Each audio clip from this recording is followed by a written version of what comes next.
Assalamualaikum guys, welcome to the back in my YouTube channel Key to Success.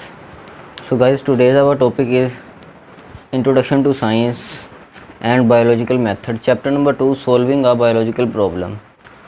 So guys, सबसे पहले हमें देखना है कि जो साइंस का तारुफ है, जो इंट्रोडक्शन टू साइंस है वो क्या है। कि गाइस साइंस एक ऐसा सिस्टमेटाइज नॉलेज होता है जिसे हम लेते हैं एक्सपेरिमेंट से और ऑब्जर्वेशन से। अब guys systematise mean unique knowledge है जिसे हम तजर्बात से या फिर मुशाहदात से अखज़ करते हैं। सो गाइस यहाँ पर एक सवाल पैदा होता है कि साइंस बायोलॉजी की अलग है, केमिस्ट्री की अलग है, फ़िज़िक्स की अलग है, तो ये ठीक, साइंस सब की अलग है ज़रूर, लेकिन किसी भी प्रॉब्लम को जो सोल्व करते हैं साइंटिस्ट, चाहे केमिस्ट हो, चाहे बायोलॉजिस्ट हो या फिर फिज़िस्ट हो, वो क्या करते हैं कि वो एक ही मेथड को यूज़ करते हैं। ठीक है, सेम मेथड, लेकिन चूँकि हम बायोलॉजी पढ़ रहे हैं तो बायोलॉजी में जो हमारा आज टॉपिक है जिसमें हमने मुख्तलिफ स्टेप्स को क्लियर करना है वो है biological method. So biological method देखते हैं, बायोलॉजिकल मेथड है क्या। गाइस बायोलॉजिकल मेथड स्टार्ट करने से पहले एक सवाल जो हमारे जहन में पैदा होता है कि biology mean living things, life, जिसमें हम लिविंग थिंग्स की स्टडी करते हैं। अब हम ज़िंदा चीज़ों की स्टडी करते हैं, उसके मतलब हमारे जहन में कुछ क्वेश्चंस आते हैं और वो क्वेश्चन हमें जो मसाइल होते हैं वो प्रोवाइड करते हैं। अब क्वेश्चन हमें मसाइल कैसे प्रोवाइड करते हैं, वो सवाल ये होते हैं कि कदीम ज़माने से ही इंसान जो है वो लड़ता आ रहा है, जंगलात में एक साइंटिस्ट के तौर पर ही रहा है। क्या कैसे साइंटिस्ट के तौर पर रहा है, वो उसने अपनी बका को महफूज बनाने के लिए और अपनी जो ख्वाहिशात को पूरा करने के लिए बहुत सी तहकीक की है। अब यहाँ पर ये चीज़ की समझ नहीं आई कि बका को बेहतर बनाने के लिए और अपनी ख्वाहिशात को पूरा करने के लिए कैसी तहकीक क्या किया। तो गाइस ये थोड़ी सी अगर हम डीप में जाए तो ये कि जब कदीम ज़मानों में जो ह्यूमंस है वो जंगलात में रहते थे तो वहाँ पर हंटर्स के तौर पर काम करते थे, वहाँ पर शिकार करते थे मुख्तलिफ़ जानवरों का और गैदरिंग फूड या फ्रूट्स और फ्रूट को इकट्ठा करके अपनी ज़िंदगी बसर करते थे। लेकिन तब भी इंसान साइंटिस्ट था। कैसे साइंटिस्ट था? हंटर भी गाइस एक साइंटिस्ट के तौर पे आता है। कैसे? क्योंकि उसमें उस वक्त सबसे सक्सेसफुल इंसान जंगल में वो होता था जिसे सबसे ज़्यादा मालूम होता था कि एनिमल्स का हैबिटेट क्या है, एनिमल्स कैसे रहते हैं, कैसे माहौल बनाते हैं, ये कैसा सब कुछ उसे मालूम होता था। या फिर सक्सेसफुल वो होता था जो कि पौधों के बारे में जानता था कि कौन से एडिबल प्लांट्स और कौन से नॉन एडिबल प्लांट्स हैं, मेन के कौन से खाने वाले पौधे हैं और कौन से नहीं। इस वजह से इंसान को अपनी बका को महफूज बनाने के लिए और अपनी ख्वाहिशात को पूरा करने के लिए तहकीकें करनी पड़ी।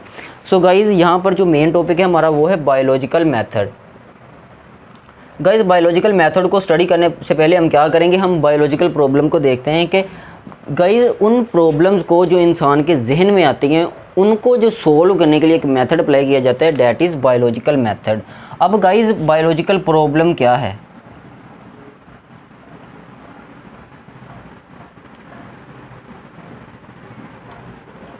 गाइस बायोलॉजिकल प्रॉब्लम एक ऐसी अनसोल्व प्रॉब्लम होती है, मीन कि न्यू प्रॉब्लम कह लें आप, जिसका अभी कोई सोल्यूशन नहीं निकला। वो रिलेट किससे करती हो? लिविंग थिंग से, लिविंग ऑर्गेनिज्म से रिलेट करती हो या फिर लाइफ से रिलेट करती हो।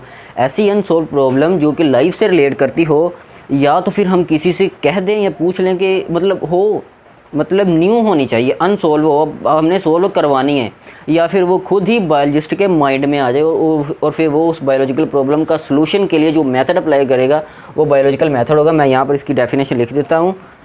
एनी अनसोल्व प्रॉब्लम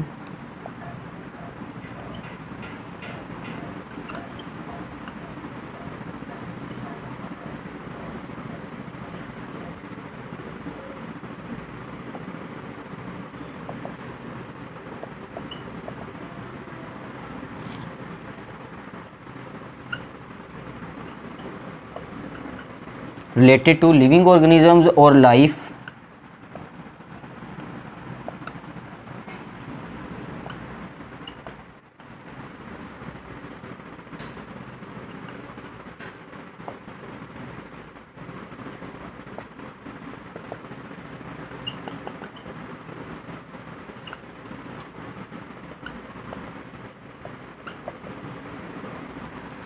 मीन के ऐसी अनसोल्व प्रॉब्लम जो कि रिलेट करती हो लिविंग ऑर्गेनिज्म से या फिर लाइफ से, जिसे हम किसी से आज या से किसी से पूछी जाए या फिर खुद ही बायोलॉजिस्ट के माइंड में आ जाए और फिर इस प्रॉब्लम का जो सलूशन है उसको करने के लिए जो फिर बायोलॉजिस्ट मेथड अप्लाई करेगा, that is called biological method. Biological method. तो ये बायोलॉजिकल मेथड की फिर क्या डेफिनेशन हुई?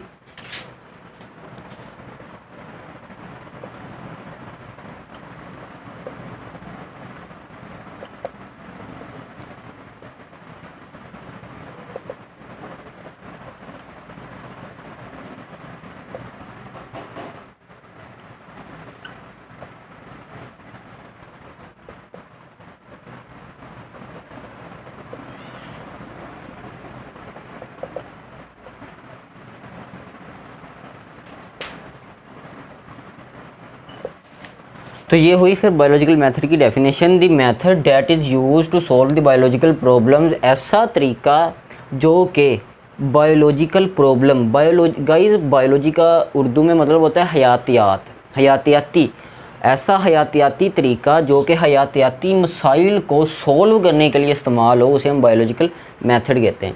तो गाइज़ जो बायोलॉजिकल मेथड है ना गाइज़, इसने 500 सालों से जो स्टडी की जा रही है, जो रिसर्च की जा रही है, साइंसी तहकीक की जा रही है, उसमें बायोलॉजिकल मेथड ने बहुत अहम किरदार अदा किया। गाइज़ अगर हम स्टार्ट से देखें ना, गैलीली एक ऐसा साइंटिस्ट था, उसने बायोलॉजिकल मेथड के मतलब एक अपनी राय दी थी। उसने बताया था कि बायोलॉजिकल मेथड क्या है। तब से लेकर गैलीली जो कि उसने 1590 में दिया था, अब तक जो करंट रिसर्च है, तब तक जो बायोलॉजिकल मेथड है गाइज़, वो मेडिसन एडवांसमेंट है, जो मेडिसन में, इकोलॉजी माहौलियात में, मेडिसन दवाइयाँ मतलब दवा, और जो है तीसरा टेक्नोलॉजी, उसमें बहुत ही अहम किरदार अदा करता है बायोलॉजिकल मेथड। मतलब इस जो तीन मैं यहाँ पर लिखने लगा हूँ, पहला मेडिसन एडवांसमेंट है, जो इकोलॉजी, टेक्नोलॉजी, और भी बहुत से, लेकिन ये तीन है यहाँ पर एटसेट्रा। इसमें बहुत ही अहम किरदार अदा किया है बायोलॉजिकल मेथड ने, बहुत अहम हिस्सा है इसका। तो गाइज सिर्फ इसी ही एडवांसमेंट्स में बायोलॉजिकल मेथड का हाथ नहीं है, बल्कि जो हम डाटा जो यानी कि जो अवामी इस्तेमाल के लिए जो अदाद शुमार का जो डाटा होता है जो हम यूज़ करते हैं, उसका भी मेयार यकीनी बनाने के लिए बायोलॉजिकल मेथड का बहुत बड़ा हाथ है। तो गाइज़ ये था आज का हमारा टॉपिक, जिसमें हमने देखना था कि इंट्रोडक्शन ऑफ साइंस क्या है। ये साइंस क्या है गाइज़? साइंस वो सिस्टमेटाइज नॉलेज है जो कि हम अखज़ करते हैं एक्सपेरिमेंट से या तजर्बात से। तजर्बात या एक्सपेरिमेंट्स क्यों किए जाते हैं? इसलिए किए जाते हैं कि जो हमारी नेचर कैसे ऑपरेट करती, कैसे अपना काम करती, उसको डिटरमिन करने के लिए हम एक्सपेरिमेंट्स और ऑब्जर्वेशन वगैरह करते हैं। तो गाइज़ साइंटिस्ट चाहे कोई भी हो, केमिस्ट हो, फिजिसिस्ट हो या फिर बायोलॉजिस्ट हो, वो एक न्यू हाइपोथेसिस को बनाने के लिए या फिर एक हाइपोथेसिस को टेस्ट करने के लिए जो मेथड यूज़ करता है वो बायोलॉजिकल मेथड ही होता है। वो सेम मेथड होता है, लेकिन बायोलॉजी में हम बायोलॉजिकल मेथड इसको कह देते हैं। सो बायोलॉजिकल मेथड क्या था कि the method that is use to solve biological problem called biological method, यानी कि जो बायोलॉजिकल प्रॉब्लम को सोल्व करने के लिए एक मेथड यूज़ किया जाता है उसको हम बायोलॉजिकल मेथड कहते हैं। सो बायोलॉजिकल प्रॉब्लम क्या थी कि any unsolved problem related to living organisms और लाइफ आस्क बाय समवन और कम इनटू बायोलॉजिकल माइंड, एक ऐसी अनसॉल्व प्रॉब्लम जो कि हमारे जहन में, जो कि बायोलॉजिस्ट के जहन में आ जाए या फिर हम किसी से पूछ रहे किसी से कह दें, उसको हम बायोलॉजिकल प्रॉब्लम कहते हैं। ठीक है, तो बायोलॉजिस्ट मैंने आपको बताया है कि गैलीली से लेकर आज तक जो करंट रिसर्च है तब तक उसका बहुत बड़ा हाथ है, इन दिनों में बहुत ज़्यादा हिस्सा है। आज तक की जो एडवांसमेंट्स है, जिनमें मैंने 3 एडवांसमेंट्स लिखनी है, मेडिसिन, इकोलॉजी और टेक्नोलॉजी आपकी बुक के हवाले से, इसमें बहुत ही ज़्यादा हिस्सा है बायोलॉजिकल मेथड का। और जो अदाद शुमार होते हैं अवामी इस्तेमाल के लिए, जो हम अदाद शुमार को यूज़ करते हैं, उसको भी यकीनी बनाने में बायोलॉजिकल मेथड का बहुत बड़ा हाथ है। So guys today's our topic is over. So मिलते हैं नेक्स्ट टॉपिक में, तब तक इजाज़त दें, अल्लाह हाफिज़।